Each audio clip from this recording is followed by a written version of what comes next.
तो दोस्तों इस वाइटनिंग लोशन को सिर्फ और सिर्फ 3 डेज इस्तेमाल कर लें। अगर आप लोगों को रिजल्ट ना मिले तो जी आप मेरे चैनल पर रिपोर्ट कर दें। अस्सलाम वालेकुम दोस्तों, welcome to my YouTube channel. उम्मीद करता हूं कि आप सब खैर आफियत से होंगे। तो दोस्तों काफ़ी दिनों से मुझे इसको कमेंट्स आ रहे थे कि भाई आपने बहुत वाइटनिंग क्रीम बताई, बहुत वाइटनिंग रेमेडी बताई, लेकिन खुदारा हमें कोई होममेड वाइटनिंग लोशन बता दें। सर्दियाँ आने वाली हैं और हमारे हैंड और फीट बहुत ब्लैक हो जाते हैं। तो दोस्तों घबराने की कोई ज़रूरत नहीं, जब तक शाकिर BTC चैनल है आप लोगों को परेशान होने की कोई ज़रूरत नहीं है।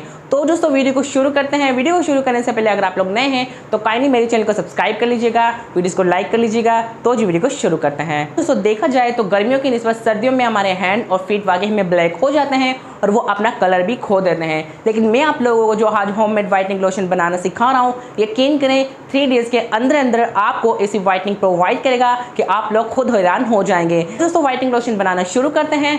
तो दोस्तों सबसे पहले मेरे पास यहाँ पर मौजूद है गोल्डन पर वालों का एक्स्ट्रा केयर। आप लोग यहाँ पर देख सकते हैं ये पिंक कलर का लोशन है और हम इसको इस वाइटनिंग लोशन में इसको ही ऐड करेंगे। वो इसलिए क्योंकि इसमें शामिल है विटामिन B3, ये पहले से ही हमारी स्किन को वाइट करता है। तो दोस्तों आप यहाँ पर देख सकते हैं। उसके बाद मैं यहाँ पर ऐड करूँगा चंद वाइटनिंग कैप्सूल हमारी स्किन को वाइट करने के लिए और हमारी वाइटनिंग रिजल्ट को बढ़ाने के लिए। उसके बाद मैं यहाँ पर ऐड करूँगा क्लोविवेट, सिर्फ और सिर्फ आधी ट्यूब। जी हाँ दोस्तों, अगर आप लोग चाहते हैं कि आप लोगों के हैंड और फीट बिल्कुल दूध की तरह वाइट हो जाए तो जी आप लोगों को इसकी हाफ ट्यूब इसमें ऐड करनी होगी। और उसके बाद हम यहाँ पर ऐड करेंगे क्लोविडर्म लोशन। जी हाँ दोस्तों, ये भी क्लोवेटा सोल है। आपको ये किसी भी कॉस्मेटिक की शॉप से बाआसानी मिल जाएगा। अगर ना मिले तो जी आप इसको मेडिकल स्टोर से भी परचेस कर सकते हैं। तो दोस्तों आप वाइटनिंग लोशन बनाना शुरू करते हैं। सबसे पहले मैं इसमें ऐड कर लेता हूँ वाइटनिंग लोशन। आप लोग यहाँ पर देख लें, आप अपनी क्वांटिटी के मुताबिक इसमें ऐड कीजिएगा। अब हम यहाँ पर ऐड करने जा रहे हैं क्लोविवेट क्रीम, बिल्कुल हाफ ट्यूब आप यहाँ पर देख सकते हैं। दोस्तों क्लोविवेट क्रीम के बाद हम यहाँ पर ऐड करने जा रहे हैं वाइटनिंग कैप्सूल। हम इस फार्मूले में 2 वाइटनिंग कैप्सूल ऐड कर देंगे। तो दोस्तों आप लोग यहाँ पे देख लें कि मैंने वाइटनिंग कैप्सूल इसमें ऐड कर दिए। अब हम इसमें ऐड करेंगे क्लोविडर्म लोशन। हम इसमें ऐड करेंगे क्लोविडर्म लोशन। आप लोग यहाँ पे देख सकते हैं मैंने इसको ऐड कर लिया है। तो दोस्तों हमारा वाइटनिंग लोशन बन के बिल्कुल हो गया है रेडी। अब हम इसे करेंगे अच्छी तरह से मिक्स। तो दोस्तों इस वाइटनिंग लोशन को सिर्फ और सिर्फ 3 डेज इस्तेमाल कर लें। अगर आप लोगों को रिजल्ट ना मिले तो जी आप मेरे चैनल पर रिपोर्ट कर दें या मेरे चैनल पर स्ट्राइक भी दे सकते हैं, जिससे मेरा चैनल बंद हो जाएगा और मैं यहाँ पे वीडियोस अपलोड नहीं कर सकूँगा।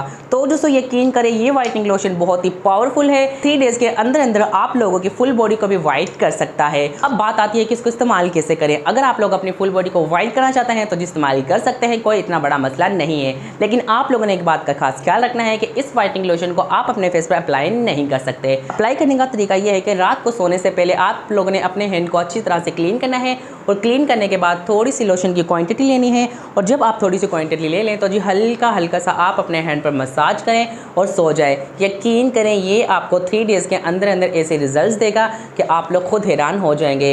इस वाइटनिंग लोशन की खास बात ये है कि ये आपके विंटर में हैंड को ड्राई नहीं होने देगा और आपके हैंड को बिल्कुल वाइट कर देगा। तो दोस्तों आप लोग यहाँ पे देख सकते हैं कि हमारे हैंड कितने नरम और मुलायम हो गए हैं। तो दोस्तों उम्मीद करता हूँ कि आप लोगों को मेरी ये वीडियो ज़रूर पसंद आई होगी। अगर पसंद आई तो काइंडली मेरे चैनल को सब्सक्राइब कर लें, वीडियोस को लाइक कर लें। मिलेंगे से किसी नेक्स्ट वीडियो में, तब तक के लिए अल्लाह हाफिज़। पाकिस्तान जिंदाबाद। दुआ में याद रखिएगा, अपनी स्किन का ख्याल रखिएगा।